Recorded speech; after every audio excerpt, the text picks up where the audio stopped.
everybody, Felicia here, and we're going to talk today about productivity and organization. Yes, I am the queen of trying to get everything organized in my own household and in my life. So I'm here to share with you some tips that I have learned over the time about productivity and organization. So have you ever had that dread and that feeling that you had a lot to do and you wanted to accomplish some things and then you seem to run out of time? Yes, I know we all have had that. I'm here to discuss how you can keep yourself from letting as few things fall through the cracks as much, as least as possible, I should say, as little as possible. Make sure that your productivity is really productivity. So I have some tips here for you. I have my little cheat sheet here because I want to make sure that I remember you can be productive in anything in any area of your life, not necessarily have anything done. So I'm here to just give you those kinds of tips to help you get that part of your life organized and to pretty much just, let's see what we can do with that for you. We're going to start our day.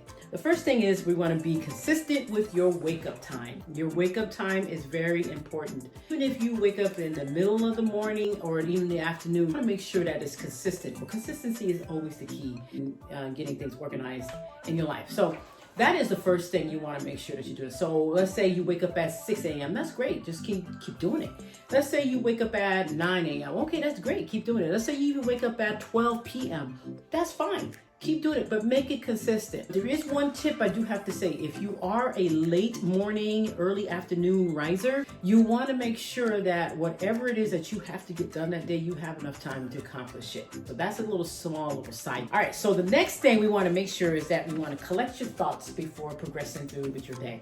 You want to get up, kind of get your thoughts together. You want to take a few minutes to collect your thoughts. Collect the thoughts that are in your mind, getting your brain ready. Because you remember, you've been fasting all night long. You have no food, no water.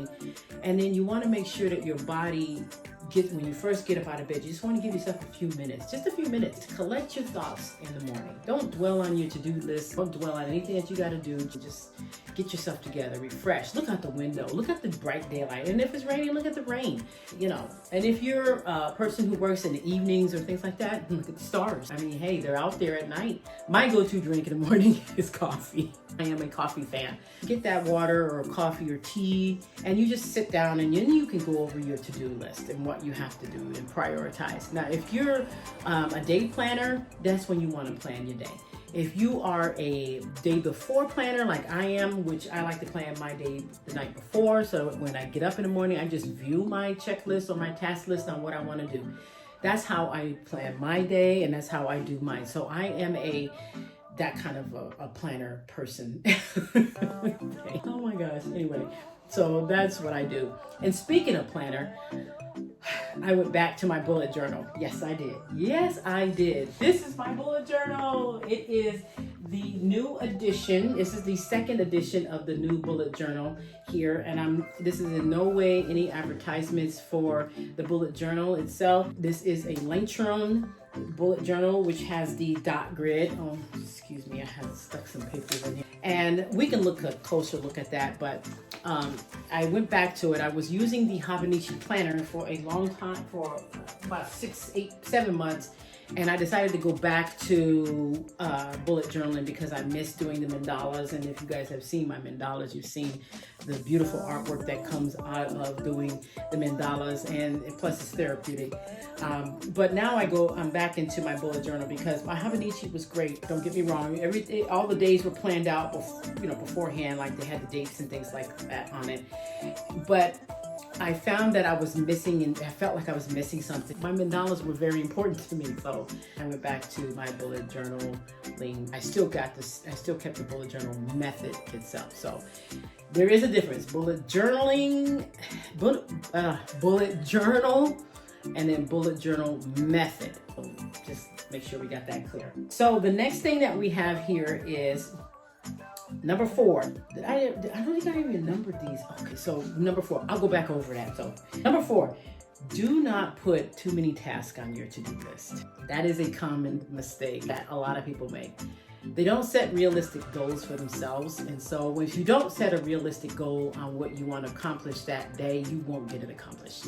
Just something has to do with this. It's just how the laws are. It's just, if you put too many tasks, something's going to drop through the cracks, or you're not going to be able to accomplish it, or you're going to feel overwhelmed. So you want to make sure that you at least, and I would say at least, put down things that you know you're going to accomplish, and the priority things are always the first thing you want to put on your to-do task list. I call it mine are tasks. Some people call them to-dos. It's whatever, they're the same, so whatever you want. All right, so as you go through your task, you want to make sure that you check them off. That brings you a sense of accomplishment. All right, so step number 5, no multitasking. There is no such thing as multitasking. People say it all the time, I'm multitasking. No, because you're going 9 times out of 10, I said it backwards, you're going to forget something. You cannot multitask. The task that you're supposed to be focusing on will either not be fully accomplished, or there'll be errors and mistakes in whatever it is that you're trying to do. So what you want to do is tell yourself realistically, I am not going to multitask. There's no such thing as multitasking. Oh my gosh. Well, number six, is that right?